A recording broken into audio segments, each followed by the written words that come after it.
මේ නාලිකාවට ඔබ සාදරයෙන් පිළිගන්නවා. වේගයෙන් යන මේ ලෝකේ මනුස්සකම කියන දේ නැත්තටම නැති වෙලා කියලා සමහර විට ඔබ හිතනවා ඇති. ඒත් මනුස්සකම පිරුණු සමහර මිනිස්සු තාමත් මේ ලෝකේ ඉන්නවා කියලා තේරුම් ගන්න ලස්සන කතාවක් තමයි මම අද ඔබට කියන්නේ. මේ තනි මිනිසෙකුගේ කරුණාව නිසා අදටත් ලෝකේ ජීවත් වන දහස් ගණනකගේ සැබෑ කතාවයි මේ. මේ කතාව ආරම්භ වන්නේ 1938 අවුරුද්දේදී. ඊවන විට නිකලස් වින්ටන් කියන්නේ වයස අවුරුදු 29ක බ්‍රිතාන්‍ය ජාතික තරුණයෙක්. එයා වැඩ කළේ ලන්ඩන් නුවර කොටස් වෙළඳපොලේ. එදා එයාගේ නිවාඩු දිනයක්. එයා ලෑස්තිව තිබුණේ තමන්ගේ හොඳම යාළුවත් එක්ක ස්විට්සර්ලන්තයේ හිම මත ලිස්සා යාමේ නිවාඩුවකට යන්නටයි. ඒත් එක කෝල් එකකින් එයාගේ මුළු ජීවිතේම වෙනස් වුණා. එදා එයාගේ යාළුවා කෝල් එකක් දීලා මෙන්න මෙහෙම කියනවා. නිකලස් නිවාඩුව අමතක කරන්න පුළුවන් නම් ඉක්මනට ප්‍රාග් නගරයට එන්න. එතන ලොකු විනාශයක් වෙන්නයි යන්නේ. මෙන්න මෙහෙම කියලා කෝල් එක දුන්නා. ඉතින් මෙන්න මේ වකවානුව වන විට දෙවන ලෝක යුද්ධය පටන් ගන්න ඕන්න මෙන්න කියලා තිබුණා.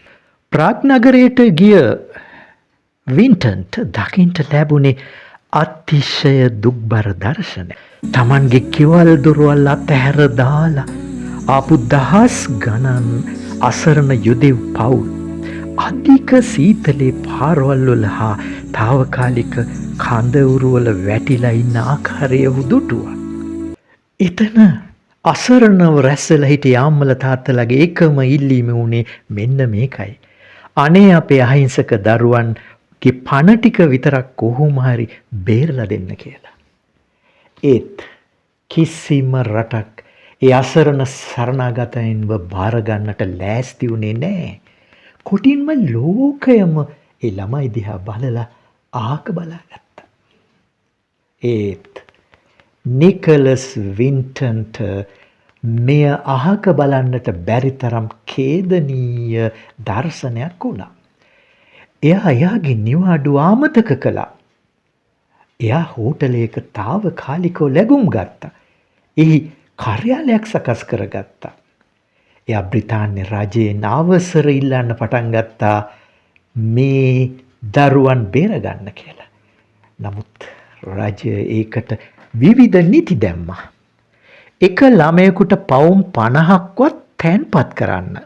ඒ වගේම ඒ ළමයි බාර ගන්න බ්‍රිතාන්‍ය පවුල් ලෑස්ති කරන්න කියලා මෙන්න මේ වගේ නීති දැම්මා. ඉතින් මොකද කරන්නේ? වින්ටන් රැතිස්සේ ලන්ඩන් වල පත්තරවල දැන්වීම් දැම්මා ළමයි බාරගන්න පවුල් හොයන්න. දවල් කාලේදී ඔහු චෙකෝස්ලෝවාකියාව ආසරණ ළමයින්ගේ ලැයිස්තු විස්තර එකතු කරන්නට පටන් ගත්තා. ඔන්න ඔහොම වැඩ සැලසුම් යන අතරේ එයා කෝච්චි 8ක් ලෑස්ති කළා. අම්මලා තාත්තලාගෙන් වෙන් වෙලා හිටි දරුවන් 669 දෙනෙක්. මේ මහා යුද්ධය මැදදී බ්‍රිතාන්‍යයට ඉතාමත් සුරක්ෂිතව ගෙන යන්න ඔහු සමත් වුණා. නමුත් අවාසනාව කුමක්ද? දරුවන් 250 දෙනෙකු රැගත් නවවන දුම්රිය පිටත් වෙන්න ඔන්න මෙන්න කියලා තිබුණු දවසේ, ඒ කියන්නේ 1939 හරියටම සැප්තැම්බර් මාසේ පළමු වෙනිදා ඔන්න යුද්ධය පටන්ගෙන දේශ සීමා වහන්න පටන් ගත්තා. සියලු දේශ සීමා වැහුවා. ඒ සමගම 9 වැනි කෝච්චියට යන්නට බැරි වුණා. එහි හිටිය එක දරුවෙකුටවත් ජීවිතේ බේරගන්න බැරි වුණා. මේ ආරංචිය කන වැකුණු වින්ටන්ගේ හදවතට දරුණු ලෙස වේදනාවක් ඇති වුණා. ඒත් මේ කතාවේ පුදුම කොටස මෙන්න මේකයි. දරුවන් 669 දෙනෙකුගේ ජීවිතය නිකලස් වින්ටන් විසින් බේරුවා කියලා ඒ ගැන කිසි කෙනෙකුට ඔහු කියලා තිබුණේ නැහැ. අඩුතරමින් ඔහුගේ ආදරණීය බිරිඳටවත් ඔහු ඒ ගැන කියලා තිබුණේ නැහැ. එයාගේ කතාව තමන්ගේ හදවතේ හංගගෙන තනියෙන් ජීවත් වුණා. ඔන්න ඔහොම කාලය ගත වෙලා අවුරුදු 50කට පස්සේ, ඒ කියන්නේ 1988 දී එයාගේ බිරිඳ ගෙදර අට්ටාලයස් කරන්නට පටන් ගත්තා. එහෙම අස්කරගෙන යනකොට ඇයට හමු වෙනවා අපූර්ව පැරණි පොතක්. ඒකේ තිබුණේ මොනවද? වින්ටන් අර අසරණ දරුවන් 669 දෙනා පිළිබඳව සටහන් කරලා තිබුණු තොරතුරු සහ ඒ අයගේ ඡායාරූප තමයි පොත්වල සටහන් වෙලා තිබුණේ. ඉතින් බිරිඳ දුවගෙන ඇවිත් ඒ ගැන වින්ටන්ගෙන් ප්‍රශ්න කරා. වින්ටන් බොහොම සංසුන්ව සිනහවි ඒක ඉවර වුණ දෙයක්නේ, මට ඒ ගැන කතා කරන්නට අවශ්‍ය වුණේ නැහැ කියලා කිව්වා. නමුත් මේ අසාධාරණය දරාගන්න බැරි බිරිඳ වහාම BBC නාලිකාවේ That's Life කියන සජීවී වැඩසටහනට සම්බන්ධ වෙලා මේ වැඩසටහනට මෙම සටහන් පොත බාර දුන්නා. ඉතින් BBC එකෙන් වින්ටන්ට සාමාන්‍ය ප්‍රේක්ෂකයෙක් ලෙස ඒගොල්ලන්ගේ වැඩසටහන විකාශනය කරන දවසට ස්ටුඩියෝකට එන්නට ආරාධනා කරා. ඉතින් කට්ටිය ඔහොම රැස් වෙලා ඉන්නකොට වැඩසටහන ක්‍රියාත්මක වුණා. වැඩසටහන අතරමඟදී එය මෙහෙවන ලද නිවේදිකාවක් මෙන්න මෙහෙම කිව්වා. අද අපේ සභාවේ ඉන්නවා නිකලස් වින්ටන් මහත්මයා. වින්ටන් මහත්මයාණනි, ඔබගේ එහා පැත්තේ වාඩි වෙලා ඉන්නේ ග්‍රේටා. ඔබ දන්නවද? අර ඔයා 1939 දී ජීවිතේ බේරා ගන්න උත්සාහ කරපු ඔන්න ඔය පුංචි ග්‍රේටා තමයි ඔය ඉන්නේ කියලා කිව්වා. ග්‍රේටා වින්ටන්ගේ දැත් අල්ලා ගත්තා. වින්ටන්ගේ ඇසට කඳුළු ආවා. එයා ඇයව වැළඳ ගත්තා. අන්න එතකොට තමයි අපූර්වම සිද්ධිය. ඊළඟට නිවේදිකාව මුළු සභාවටම මෙන්න මෙහෙම කිව්වා.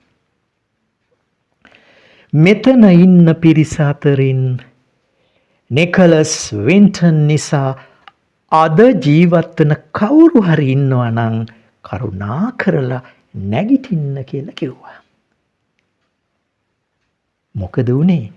එතකොටම අදාහගන්න බැරි දෙයක් තමයි සිදු වුනේ. මුළු ප්‍රේක්ෂකාගාරයේම සිටි සියලු දෙනාම එක්වරම නැගිට්ටා. ඒ කියන්නේ වින්ටන් වටේටම එදා ඉඳලා තියෙන්නේ අර කෝච්චි වලින් බේරාගත් දරුවන්. හැබැයි දැන් මේ අය වැඩිහිටියන් වෙලා. තින් මේ පිරිස ඔවුන්ට තම ජීවිතේ බේරා දුන් පියාට ගෞරව කිරීමට ඔහු පුදුමයට පත් කරන අරමුණෙන් රහසේම මෙහි රැස් වෙලා හිටියා. මෙය සංවිධානය කරලා තියෙන්නේ BBC ආයතනය විසින්. ඉතින් මෙන්න මේ අවස්ථාවේ වින්ටන් තමන්ගේ ඇස් වලින් වැටෙන කඳුළු පිසදමින් මේ දරුවන් දිහා ආදරෙන් බලා සිටියා. ලෝක ඉතිහාසයේ ලස්සනම මොහොතක් මෙන්න මේ විදිහට සටහන් වුණා. සර් නිකලස් වින්ටන් නිසා බේරුණු අන්න ඒ දරුවන්ගෙන් පැවතෙන පරම්පරාව අද වෙනකොට 5000කට වඩා වැඩි ලෝකේ පුරා ඔවුන් සතුටෙන් ජීවත් වෙනවා.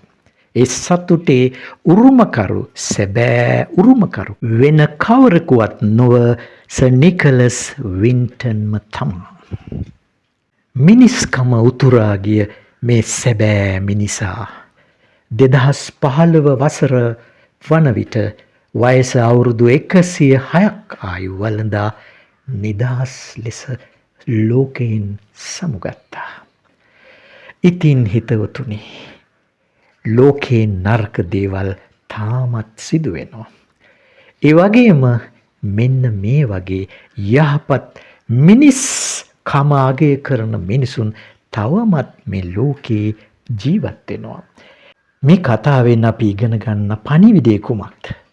එක් තනි මිනිහෙකුගේ පුංචි ක්‍රියාවකට පුළුවන් වෙනවා ලෝකයක් වෙනස් කරන්න කියන පණිවිඩය නේද?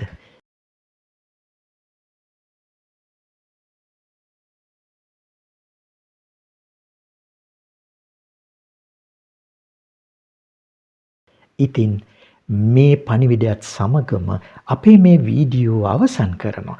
මේ කතාව ඔයාලගේ හදවතට වැදුනා නම් මේ වීඩියෝ එකට ලයික් එකක් දාන්න. ඒ වගේම මේක තවත් අයට බලන්නට ෂෙයා කරන්න. ඒ වගේම ඔබේ අදහස කමෙන්ට් කරන්න.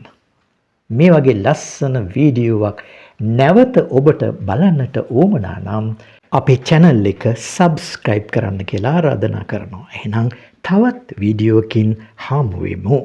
ඔබ හැමට සුබ දිනයක් වේවා.